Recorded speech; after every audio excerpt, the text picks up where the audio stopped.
reviewing the markets in Asia as of May 22, yesterday. So still, I've arranged it from the biggest gainer for the month, or for 1 month. So leading the pack is South Korea among those listed here, followed by Malaysia, Japan, Australia, and then Taiwan next. So if you notice, South Korea is up now almost 12% in the month, or 1 month. Malaysia is up 6.5%, while Japan Nikkei 225 is up almost 6%. At the bottom of the list is Hong Kong, down 3.78%. I think they're pretty much affected by what's happening now in Hong Kong. And then India is down 2.09, the Sensex, because of, I think this is because of the surge of cases over there. Singapore down 0.73%, SDI Straits. The Philippines all share is just down by an inconsequential percentage, 0.02%, virtually unmoved. While PSEI, the composite index, is already up 1.36%. But if you go over to the year to date, this is since December 31, 2019. Okay, arranging it. We have South Korea still the only index that's positive for the year, 5.79%, the Kosdaq. It's followed by China, down 6.65%, then New Zealand, down 7.216. At the bottom of the chain is LQ45 Jakarta, down 33.745. Philippines PSEI, the composite index, is next with 29.12% down. Okay, let's focus on, of course, our own market, PSEI. PSEI as of yesterday is 5,539.19. It's down 1.17% yesterday. 1 year return is already 27.38% negative. PE ratio is at 12.91. Inspecting the individual stocks. Okay, let's look at the three areas here. The most active, the leaders, those who gained yesterday, the gainers, and those who declined yesterday. So let's start with the most active. Among the most active, the ones that are already gaining for 1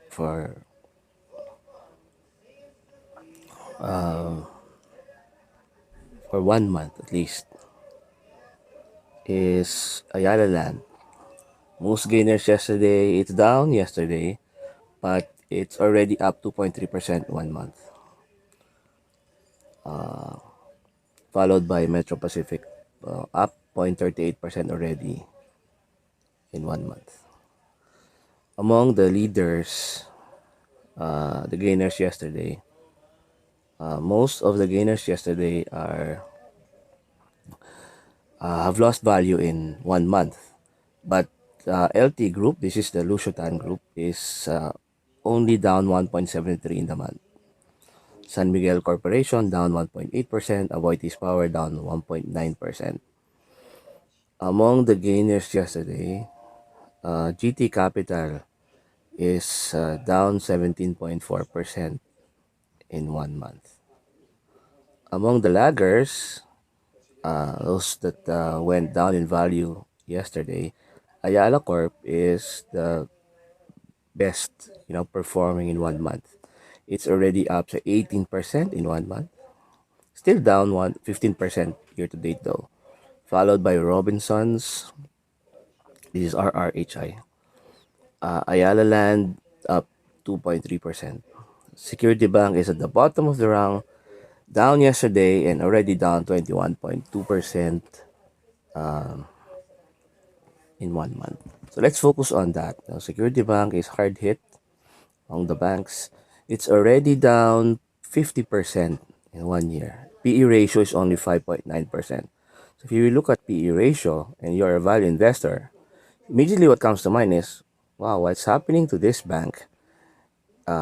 Its PE ratio is already 5.9. Very interesting. And, it's lucrative for a value investor only if the future is good for this company or this stock. So let's look at financials of Security Bank. What's happening there? Okay, annual. Okay, if you look at the annual financial revenue, net income, profit margin is a bit down, but revenue, net income are all not really increasing for net income since 2018 and 2019, but revenue is up. Profit margin is a bit going down. It's going down from the high of 39%, now only about 29%. So I think profitability is a concern there. On the other hand, balance sheet, debt to asset, no problem, 18%. Plus, this is a bank, so there's really no problem when it comes to debt to equity. Okay, key stats of Security Bank. PE ratio is even less than half of the market at 5.89. Forward PE at 2020 December is 6.64. So the PEG ratio is 0.44. Price to book is only 0.52 for a bank. This is interesting. Price to sales is only 1.12. There's something wrong with this, and maybe either the investors, the traders, are correct. Maybe they are dumping stocks that have no movement. You know how it is with traders sometimes. Or they can see that there's a problem long term with this bank. We don't know yet. So the only concern, red flag for this stock for me is in when you look at the financials, the net income is not increasing. It went increasing from 2016 to 2017, and then it went down in 2018 because of profit margin issues, and then up again in 2019. But of course, it will be hard hit this year because of the pandemic. If you will inspect the quarterly income, still increasing in a quarter to quarter basis. They don't have yet their data on March in March for revenue. Revenue is increasing, but again, quarter to quarter basis, the profit margin still decreases from 30%. It's down to 22% in December.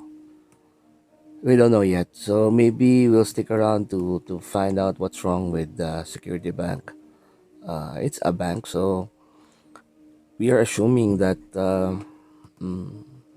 pretty much the banks here in the Philippines are well taken care of, well regulated, and Security Bank. It's not among the biggest unibanks, but it's the awarded bank. It has long term good standing.